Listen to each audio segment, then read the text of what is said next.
Okay, folks, here's a quick review of the Mandroid Build-A-Figure that was produced by Hasbro for the Marvel Legends Infinite Series 6-inch scale live-action figures. The parts of this Build-A-Figure were included with many of the figures that were part of the Captain America subline. Most of those figures I've already reviewed, so if you haven't watched the reviews of those figures, then check them out after you finish this one.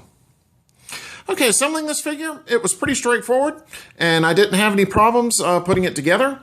The parts all look to be recycled from the Ironmonger Build-A-Figure, with the exception of the head, and that appears to be a brand new design.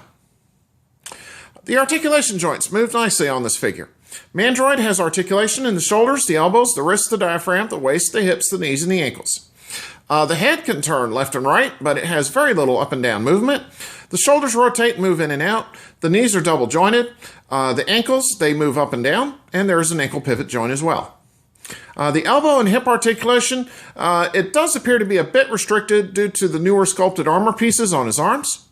So even though the articulation on this Build-A-Figure is a little bit less than on the Ironmonger Build-A-Figure, you should still be able to get some good action poses with this figure.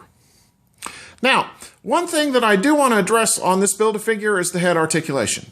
Now, I've noticed some other YouTube reviewers have complained that you really can't turn the head on this figure at all.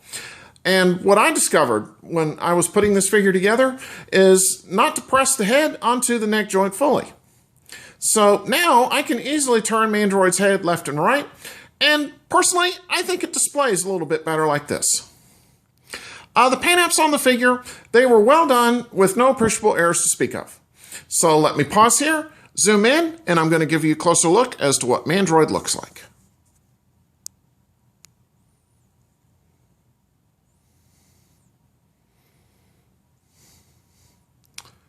Okay.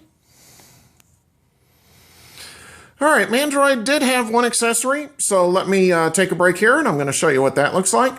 There was no figure stand included in the packages, since this is obviously a Build-A-Figure. Although it should be noted that Mandroid does stand very nicely without the aid of any sort of a figure stand.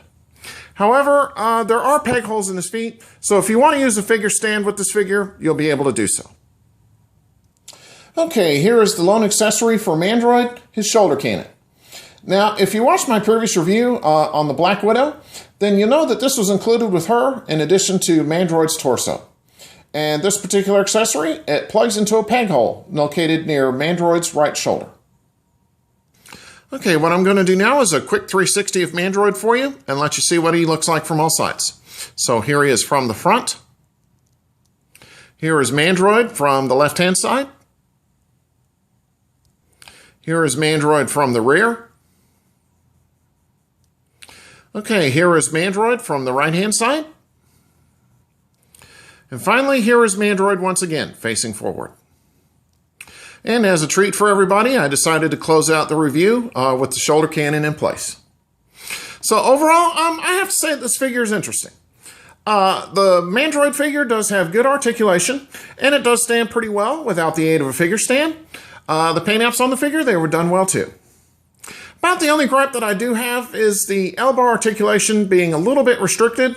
The head articulation issue that you likely have heard about in other YouTube reviews, that can be avoided if you go the route that I did when putting this figure together. So therefore, I think Mandroid should get a great recommendation. Yes, it's essentially a recycled Ironmonger Build-A-Figure, but in spite of that, I do feel that this is a cool Build-A-Figure to add to your Marvel Legends collection. All right, so on that note, take care and stay tuned for my next review. Have a good one.